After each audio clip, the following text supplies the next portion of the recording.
Buenas tardes.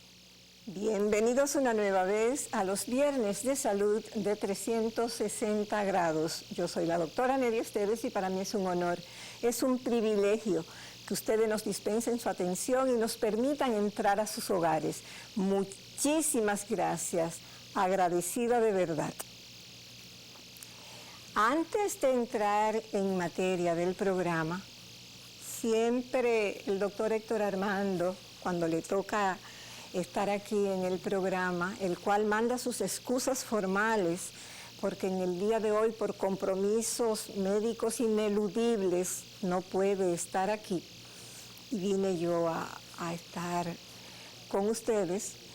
Le pide que le excusen y le sean comprensivos. Él siempre hace una introducción. En el día de hoy, yo voy a hacer una introducción que algunos podrán pensar que no tienen nada que ver con medicina o con salud, pero todo lo contrario. La medicina no solo es cerebro, también es corazón. Y la salud mental es una parte de la salud que aquí en República Dominicana vamos a tener que ponerle atención.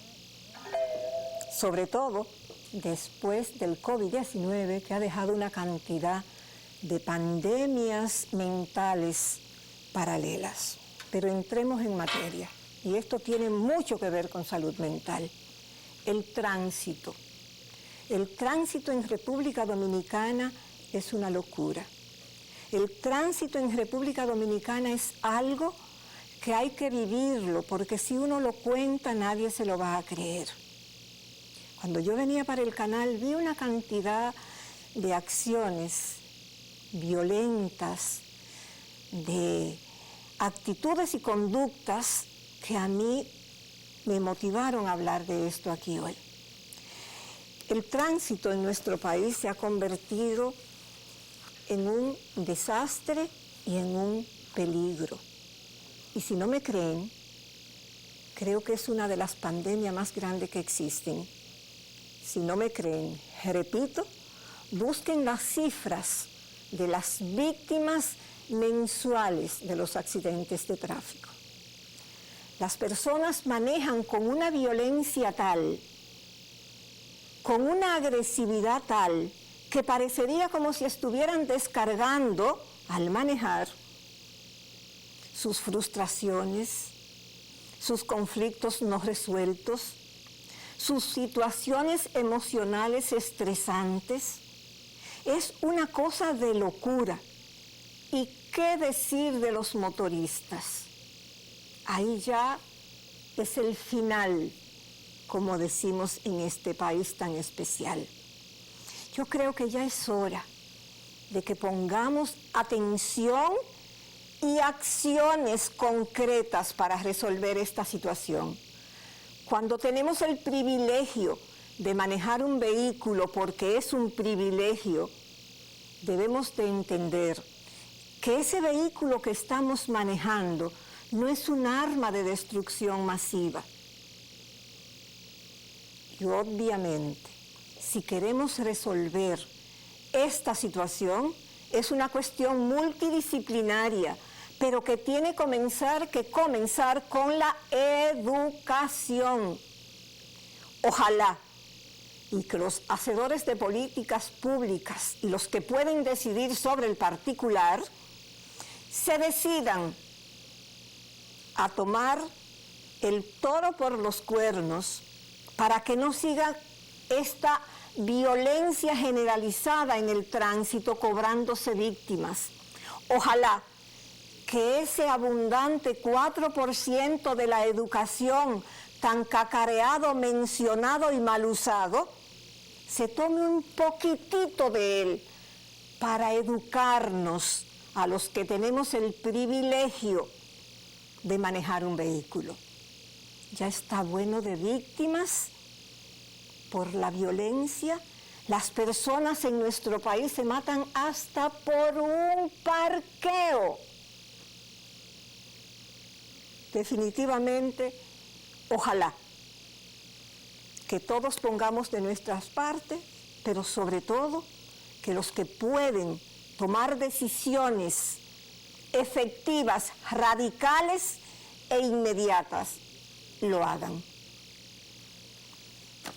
En el día de hoy vamos a hablar sobre un tema que es sumamente importante, ya que nuestro aparato digestivo es considerado el sistema más grande del cuerpo humano, pues en este se produce la digestión y absorción de nutrientes vitales para nuestro desarrollo. Hoy nuestro tema será trastornos del colon, también llamado intestino grueso. Y vamos a hablar con un invitado de lujo que nos privilegia hoy con su presencia, y es el doctor Yulino Castillo Ricard, el cual es internista, gastroenterólogo y por ende también endocopista.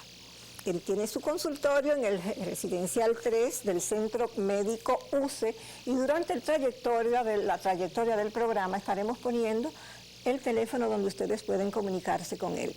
Es un joven profesional preocupado por la salud de nuestra gente y viene hoy a enseñarnos que la mejor medicina es la medicina preventiva.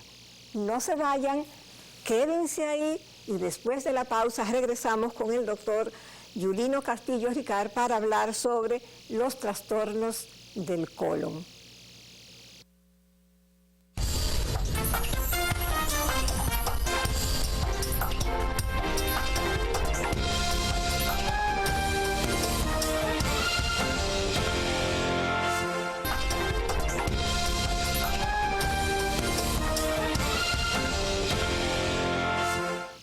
Gracias, bienvenidos de vuelta aquí a los Viernes de Salud de 360 grados y esperarnos pacientemente. Como les dijimos al principio del programa, tenemos un invitado de lujo hoy. Tenemos al doctor Yulino Castillo Ricard, internista, gastroenterólogo y endoscopista, para hablarnos sobre los trastornos del colon. Bienvenido, doctor. Muchas gracias. Antes que todo, buenas tardes.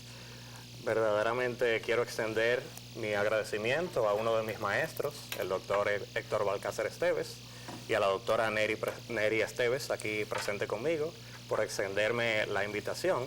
Para mí es un verdadero placer el poder compartir con ustedes el día de hoy sobre temas educativos en la vertiente de la salud. El honor es nuestro. Entremos inmediatamente en materia, doctor Castillo, porque usted sabe que el tiempo en televisión pasa muy rápido. Así es. Antes de entrar en lo que es el tema médico propiamente, y vamos a dejar el usted porque realmente me siento forzada, porque fuera de cámara yo te digo tú. Sí, seguimos en confianza aunque sea frente a cámara. ¿Qué te motivó a estudiar gastroenterología? ¿Fue una cuestión de la parte familiar del profesor Yulino, al cual le enviamos un saludo muy especial y cariñoso, y que tenemos un montón de tiempo que no vemos? ¿O tú encontraste tu propio camino y decidiste, esta es mi vocación, esto es lo que yo quiero? Bueno, qué decirle, verdaderamente, como usted bien mencionó, yo desde niño estuve inmerso en este ámbito de la salud, puesto de que tanto mi padre como mi abuelo son y eran endocrinólogos respectivamente. O sea que desde el principio estuve allí, pero sí quise como empezar a romper un poco paradigmas. Me enfoqué en la gastroenterología luego de hacer medicina interna, porque me llamó la atención el área de la medicina clínica, que me permitía, aparte de trabajar con pacientes en un consultorio, también hacer procedimientos. Entonces me gustaba mucho la dinámica y la correlación que se hacía entre una y otras. Qué bien. Vamos a entrar entonces en materia, claro, inmediatamente. Y vamos hoy, además de hablar de los trastornos del colon, vamos a tener, después del segundo segmento, vamos a hacer énfasis en la endoscopía y la importancia dentro de la medicina preventiva. Porque, como siempre le decimos, para nosotros lo más importante es la medicina preventiva. Remediar y no tener que lamentar. Doctor, ¿cuáles son las funciones del colon? Verdaderamente debemos mencionar que el colon es la estructura, es una estructura tubular que constituye la parte final del tracto gastrointestinal y verdaderamente cuya función es principalmente la absorción de agua y electrolitos predominantemente. También pudiera fungir como absorción de ciertos aminoácidos que predisponen al crecimiento de flora bacteriana benigna, que es la que utilizamos para protegernos de ciertos microorganismos externos a nosotros, pero predominantemente es la absorción de agua y electrolitos y la propulsión de las heces hasta que puedan salir siendo evacuadas. El colon es el sistema más grande del cuerpo humano. Verdaderamente es uno de los, si consideramos la piel como un órgano, entonces pudiera ser que la piel fuera algo más grande, verdaderamente, pero fuera de eso, todo el sistema, dentro del sistema gastrointestinal, el intestino delgado y colon representan gran parte del tracto de órganos como tal. Doctor, ¿cuáles son los síntomas de alarma para buscar ayuda profesional sobre algunos síntomas que pudiese alguno de los televidentes estar manifestando ahora, que dijera, yo podría tener un trastorno en el colon, debería buscar ayuda profesional? ¿Cuáles serían algunos de esos? Sí, verdaderamente me parece vital y esencial el enumerarle a la general cuáles son esos signos o síntomas que de presentarlo ameritarían una evaluación de manera precoz por un gastroenterólogo. Y estos son una anemia sin una causa aparente, una pérdida de peso injustificable, un dolor abdominal persistente, una alteración en el patrón evacuatorio y o una diarrea crónica, por ejemplo, y la presencia de sangre en las heces. Si por alguna vertiente usted o alguno de sus familiares presenta alguno de los síntomas ya mencionados, mi recomendación más sincera es que acudan a una consulta de manera oportuna. En todas las enfermedades hay grupos y factores de riesgo. Así es. En este caso, ¿quiénes son esos grupos más vulnerables y cuáles son los factores de riesgo que podrían llevarnos a sufrir trastornos del colon? Sí, como la mayoría de las enfermedades descubiertas por el ser humano hasta la actualidad, las etapas de más riesgo son los extremos de la vida. Dígase, o una niñez bien temprana o una adultez bien tardía. Pero por supuesto, hay factores modificables que pudieran contrarrestar con la salud, en este caso desde el punto de vista gastrointestinal, que son la verdadera pandemia del siglo XXI, que es la obesidad y el sobrepeso, por supuesto, y de igual manera un consumo excesivo de, como decía nuestro gran maestro Johnny Ventura, de tabaco y ron. Acabaron, o sea que la cosa por ahí anda. O sea que el estilo de vida de las personas es determinante. Por supuesto que sí. Ya. Doctor, ¿cuáles son las enfermedades más comunes del colon? Porque son bastantes. Sí, son muchas y verdaderamente una hora no nos daría tiempo para enumerarlas y para discutirlas todas. Pero dentro de las más frecuentes tenemos, por ejemplo, la enfermedad diverticular, tenemos los pólipos, si bien es cierto que no son una enfermedad como tal, si es algo que repercute y pudieran convertirse en cáncer colorectal y por consiguiente tienen un principal interés, por supuesto. Tenemos las hemorroides, por supuesto, las enfermedades inflamatorias intestinales y de igual manera el síndrome de intestino irritable, que en Estados Unidos se menciona que cerca del 25% de las consultas en dicho país son propicias de un síndrome de intestino irritable. La colitis y la diverticulitis también forma parte de este panorama completo. Sí, por supuesto.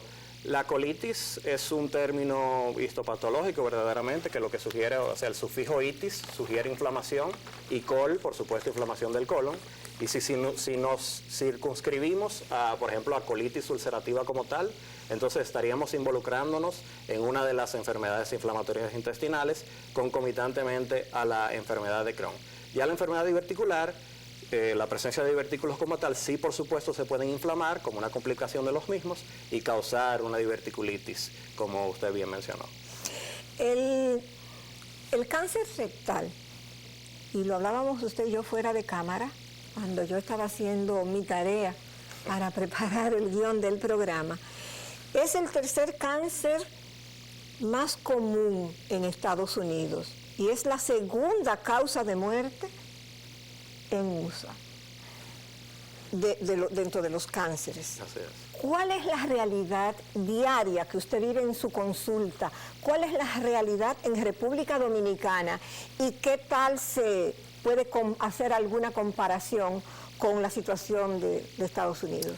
Sí, verdaderamente cuando hablamos de cáncer colorectal, sigue siendo uno de los cánceres más prevalentes a nivel mundial. Según la OMS, representa el tercer cáncer más frecuente a nivel mundial, luego del cáncer de próstata en hombres, luego del cáncer de próstata y pulmón, respectivamente, y el segundo en mujeres, luego del cáncer de mama.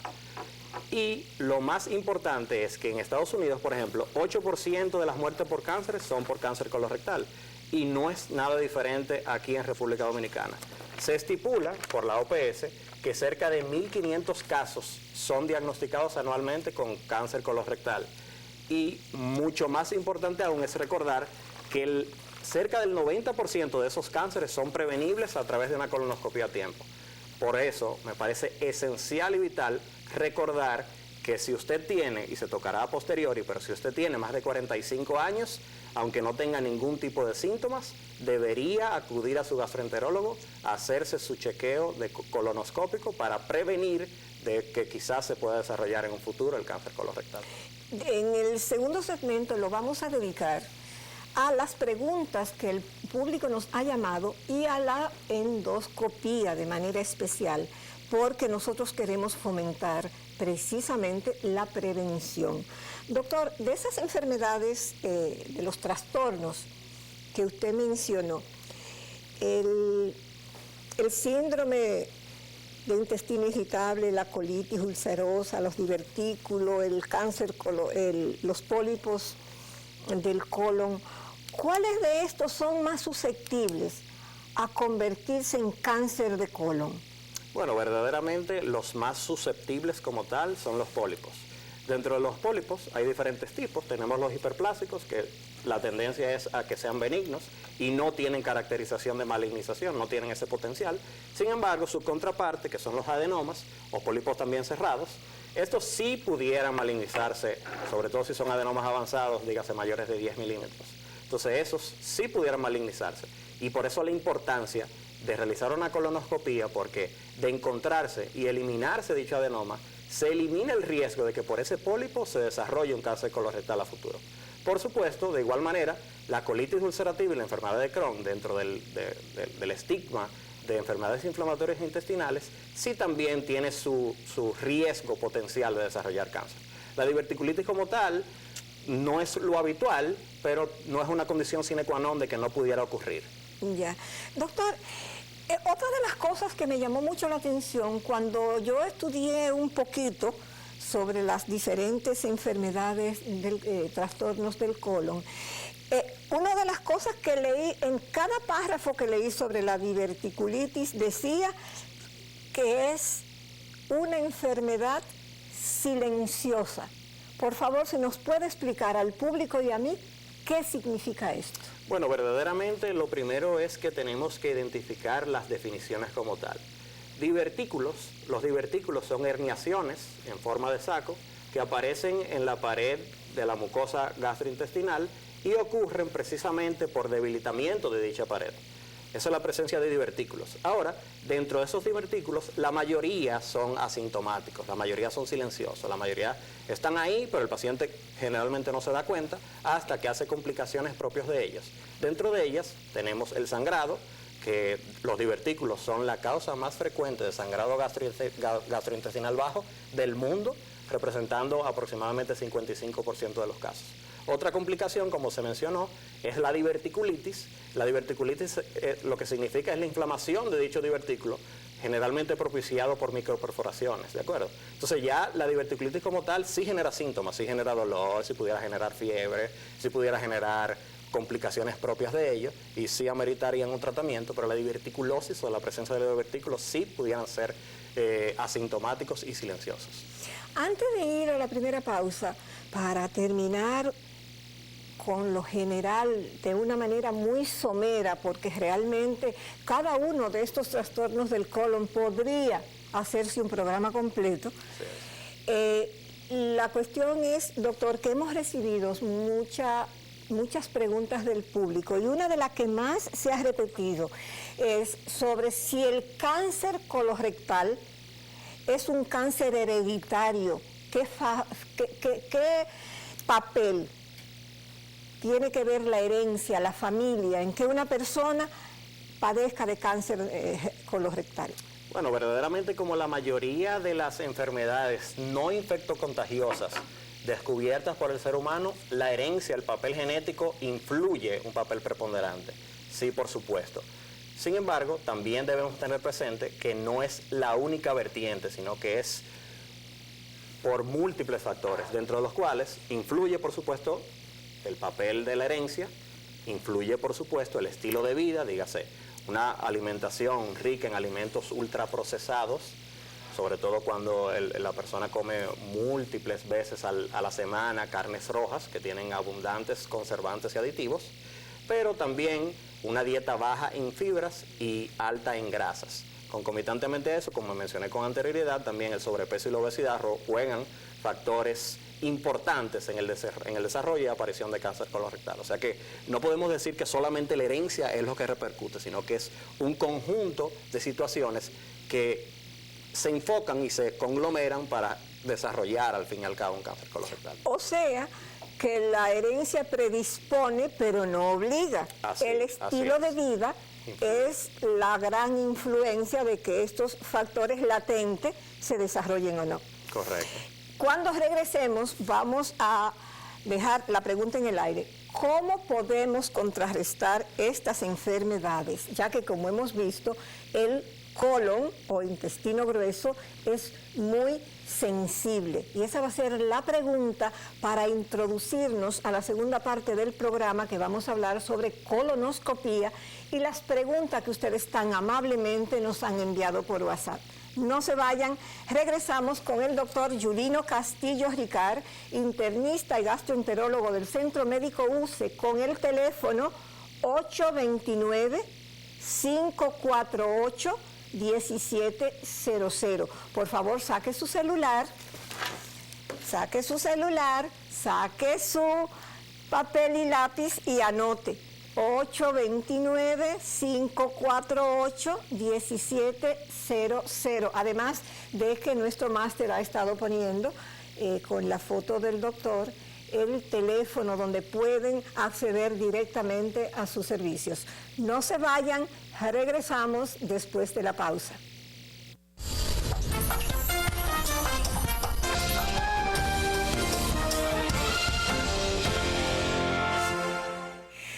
Gracias por esperar ahí pacientemente después de la pausa para seguir conversando con el doctor Yulino Castillo Ricard, gastroenterólogo.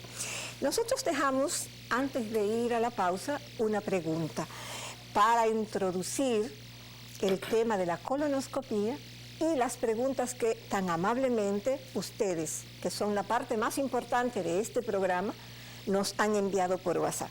Doctor, le dejamos la pregunta en el aire de que cómo podemos contrarrestar, cuáles son las medidas a tomar para uno ver si puede evitar en la medida de lo posible los trastornos del colon.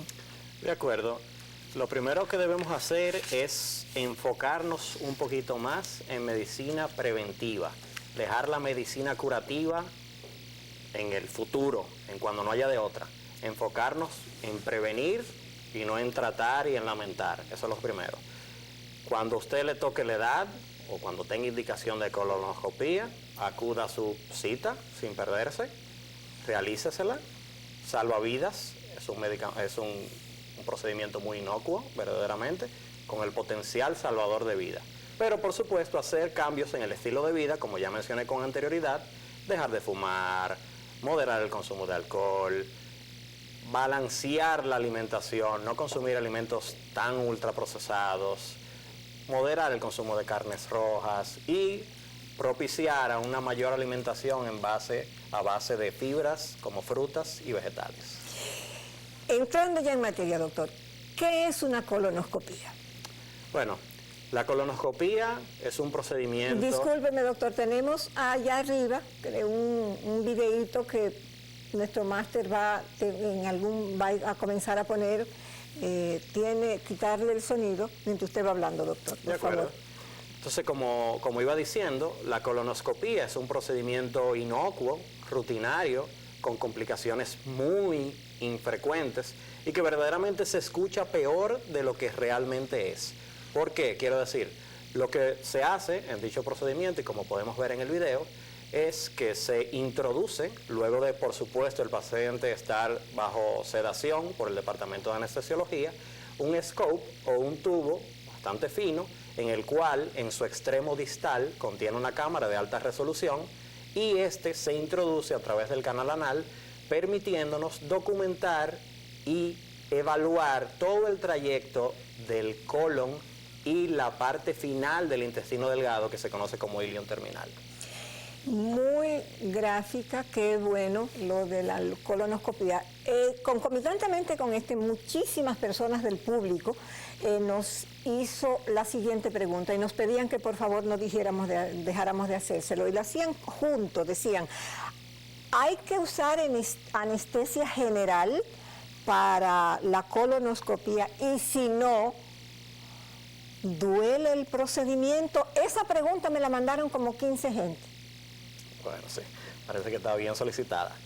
Entonces, verdaderamente el departamento de anestesiología, nuestros amigos los anestesiólogos, luego de una evaluación hecha por ellos mismos, por supuesto, y luego de una evaluación cardiovascular, en el caso de que lo amerite, por supuesto, proceden a suministrar a través de las venas, o sea, endovenosamente, usualmente lo que se utiliza es un anestésico llamado propofol, en el cual permite una sedación sin que el paciente tenga ninguna sensación de lo que está ocurriendo.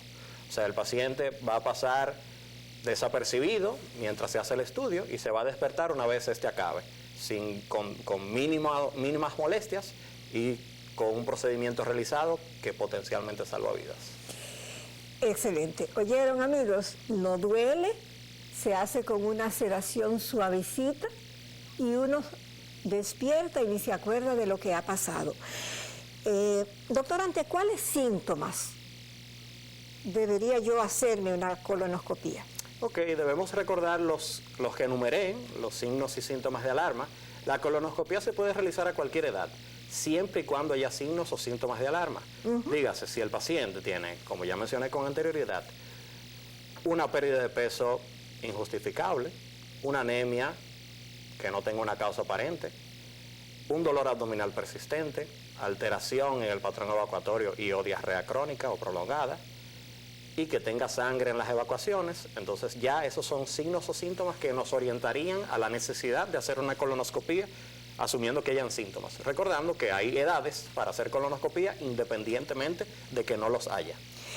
¿A qué edad debe hacerse uno su primera colonoscopía?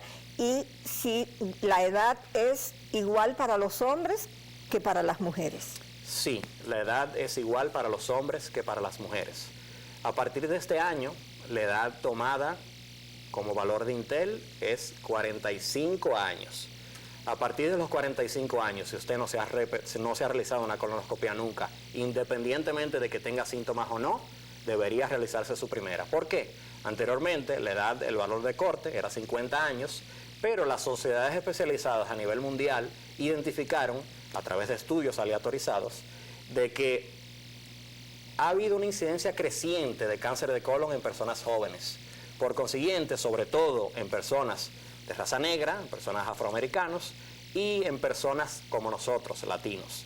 Por consiguiente, a nosotros nos compete más utilizar el valor de Intel de 45 años para realizar la primera colonoscopía, siempre y cuando no haya en tu familia un familiar de primera línea que tenga o haya tenido cáncer de colon, porque de ser así, debería realizarse la primera colonoscopía a los 40 años o 10 años antes del diagnóstico de dicho familiar.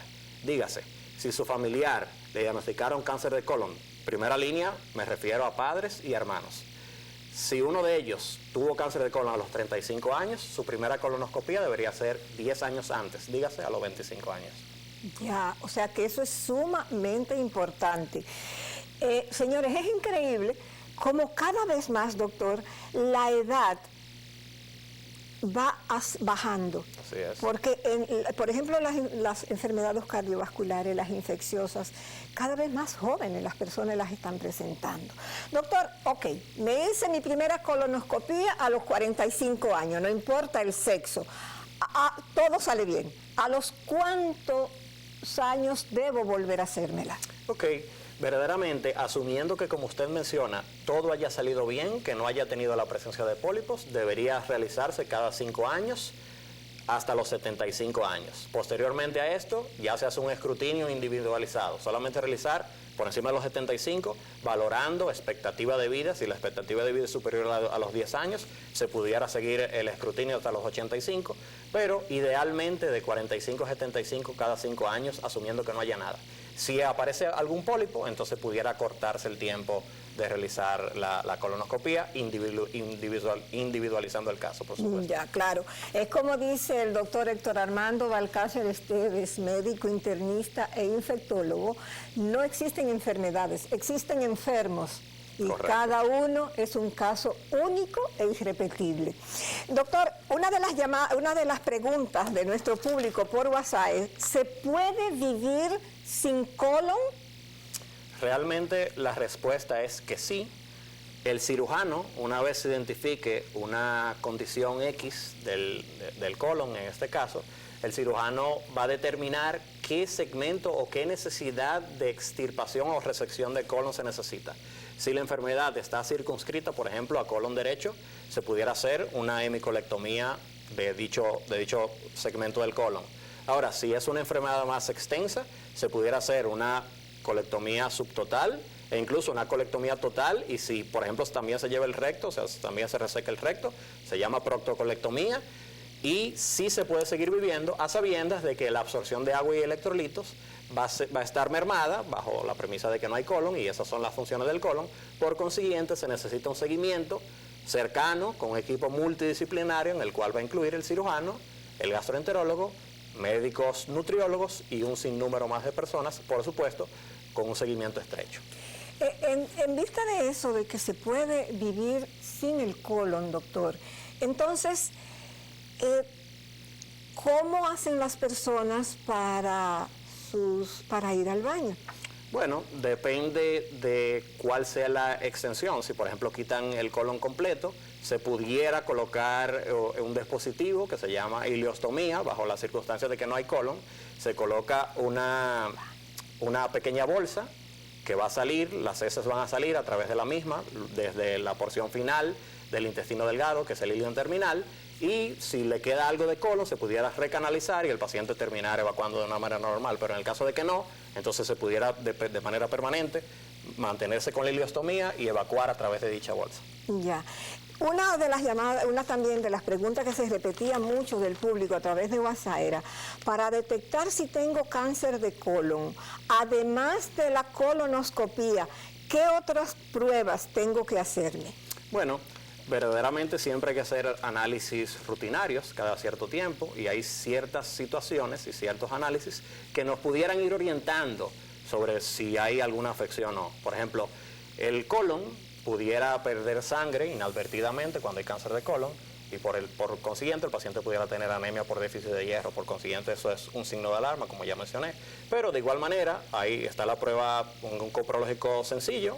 Se puede evaluar la presencia de sangre oculta en heces. En el caso de que haya sangre oculta en eso pudiera ser sugerente de una patología neoplásica, por supuesto. De igual manera, hay algo un poco más específico que se llama FIT, Fecal Immunochemical Test, en el cual incluso en Estados Unidos se recomienda realizarlo anualmente, y nosotros, luego de los 45 años, por supuesto, nosotros en nuestro país tenemos la disponibilidad de dicho estudio, en el cual verdaderamente y más fehacientemente se puede encontrar la presencia de sangre oculta en eso. La única particularidad negativa es que si sale positivo, entonces como quiera hay que hacer una colonoscopía, porque la ventaja de la colonoscopía es que permite resecar lesiones y tomar biopsias también, Ya. contrario a los otros métodos no invasivos, por supuesto. Ya. Otra de las preguntas del público que se repitió mucho es, ¿todos los pólipos se convierten en cancerosos? No, verdaderamente no todos los pólipos se convierten en cancerosos. Hay una gran proporción de pólipos que son pólipos hiperplásicos, sencillos, benignos, que no tienen capacidad de malignización. Sin embargo, hay otros, como ya mencioné con anterioridad, que son los adenomas o los pólipos cerrados, sobre todo predominantemente los que se encuentran a nivel de colon derecho. Estos sí tienen la capacidad de malignizarse. Independientemente, la recomendación es que si se encuentran, eliminarlos para tratar de reducir la probabilidad de desarrollar cáncer de colon en un futuro. Usted y yo nos reímos mucho cuando vimos la siguiente pregunta, que el doctor me decía, pero ¿por qué le puede interesar a tantas personas esa pregunta? Porque yo le enseñé. Es, ¿cuánto tiempo se tarda para ir al baño después de una colonoscopía? Porque una de las personas nos decía que ella se hizo una colonoscopía y que tardó de 2 a 3 días sin ir al baño, que si eso era lo normal. Explíquenos ampliamente esto, doctor, porque le digo, usted se estaba riendo al ver cómo se repetía esa pregunta. Sí. Bueno, verdaderamente eso aparenta ser una pregunta como un poco capciosa. Lo primero que debo mencionar es que hay idiosincrasia entre cada individuo, o sea, nunca se puede dar una respuesta universal, puesto de que todos los organismos son diferentes. Ahora, lo que sí hay que tener presente es que, por supuesto, y algo importante a recalcar, es que previo al procedimiento de colonoscopía se debe llevar una preparación. Dígase, el día antes del procedimiento se lleva una dieta de líquidos claros, sin residuos sólidos, y se suministran ciertos laxantes para permitir una limpieza adecuada del colon y por consiguiente una mejor evaluación.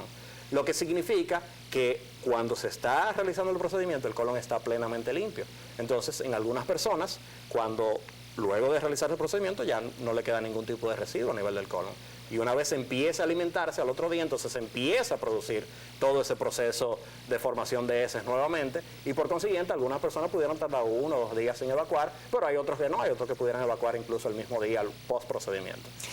Doctor, otra de las preguntas que también se repitió mucho, porque la gente hizo un montón de preguntas sobre el síndrome del colon irritable. Tantas preguntas hicieron que yo dije, voy a comprometer al doctor a que otro día vamos a venir a hablar del síndrome y de los otros trastornos también. Estoy a la orden, por supuesto. Nos preguntaba, una de las preguntas era, mi doctor me dijo que yo tenía algunos síntomas que podían ser del intestino irritable y que esta enfermedad era muy peligrosa, que por ende debía ir al gastroenterólogo. ¿Qué tan peligroso es el síndrome del intestino irritable? Bueno, verdaderamente la palabra peligroso es un tanto subjetivo. O sea, hay que tratar de identificar qué para ti es peligroso. Como mencioné con anterioridad, el 25% de las consultas a nivel de Estados Unidos de gastroenterología son por síndrome de intestino irritable. Y el síndrome de intestino irritable no es más que un trastorno digestivo funcional, y cuando digo funcional quiero decir que no tiene una causa orgánica que lo justifique. Y se caracteriza predominantemente por un dolor abdominal, predominantemente difuso, que está relacionado con las evacuaciones, dígase, o que mejora o que empeora con ellas y con un cambio en la frecuencia o en la consistencia de las heces. Se puede vivir una vida relativamente normal, prácticamente normal con dicha patología, lo único que hay que llevar una dieta balanceada y se pudiera valorar tratamientos dependiendo de qué subtipo de síndrome de intestino irritable tenga, porque hay varios. ¿Nos puede decir algunos de esos? Claro que sí, por supuesto. Dentro de diferentes subtipos tenemos un síndrome de intestino irritable a predominio de diarrea, en el cual, por supuesto, el síntoma cardinal es el dolor, pero más de 25% de las evacuaciones son a predominio de diarrea.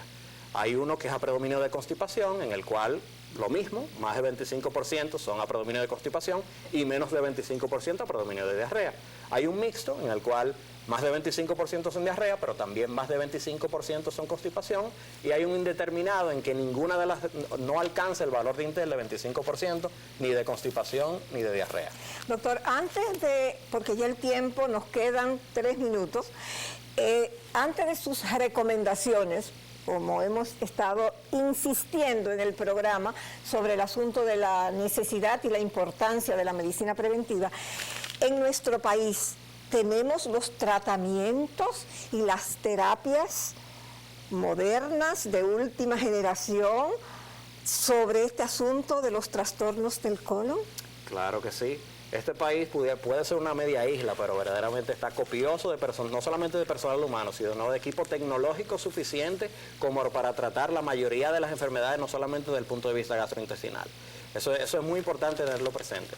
Lo importante es, la población general, recordar, identificar cuáles son esos signos y síntomas que pueden ser perjudiciales para su salud, y de igual manera en la edad para atenderse y acudir a un médico para una evaluación apropiada, porque sí, tenemos la disposición de equipos y personal humano para contrarrestar cualquier enfermedad que se encuentre. Y buscar ayuda profesional a tiempo puede evitar una gran situación. Doctor, el tiempo en buena compañía pasa rápido. Sus recomendaciones finales a nuestro público. Se nos han quedado un montón de preguntas que esperamos que en alguna otra ocasión podamos hacérsela. Por favor. Entonces, como recomendaciones finales, ya dijimos, llevar un estilo de vida saludable. Un estilo de vida saludable quiere decir movilizarse, hacer ejercicio, no pasarse la vida entera frente a una computadora, aunque sea parte de su trabajo, no pasarse la vida entera frente a una televisión, sacar tiempo para hacer ejercicio, sacar tiempo para llevar una alimentación saludable, disminuir el consumo de alimentos ultraprocesados. Los alimentos ultraprocesados son todo lo que viene en una funda, es alimento ultraprocesado. Papitas, Doritos, cachú y toda esa vertiente, todo eso es alimento ultraprocesado. Modificar esa alimentación y cambiarla por alimentos que sean ricos en fibras, dígase, frutas, vegetales y demás, y por supuesto tratar de moderar el consumo de alcohol, el consumo de tabaco, y acudir a sus citas periódicas para realizarse procedimientos endoscópicos. Al agradecer al doctor Yulino Castillo Ricard, gastroenterólogo del Centro Médico UCE, vamos a repetir sus teléfonos: 829-548-1700. 829-548-1700. Ahí ustedes pueden acceder a los servicios de nuestro invitado de hoy. Doctor, muchísimas gracias. Sumamente agradecido de haberle tenido por aquí hoy. Y a ustedes, que son la parte más importante de este programa, nuestro público de los viernes de salud de 360 grados, nuestro agradecimiento. De verdad que sí, nuestro agradecimiento por recibirnos en sus hogares y permitirnos ser parte de la familia. Buenas tardes y feliz fin de semana.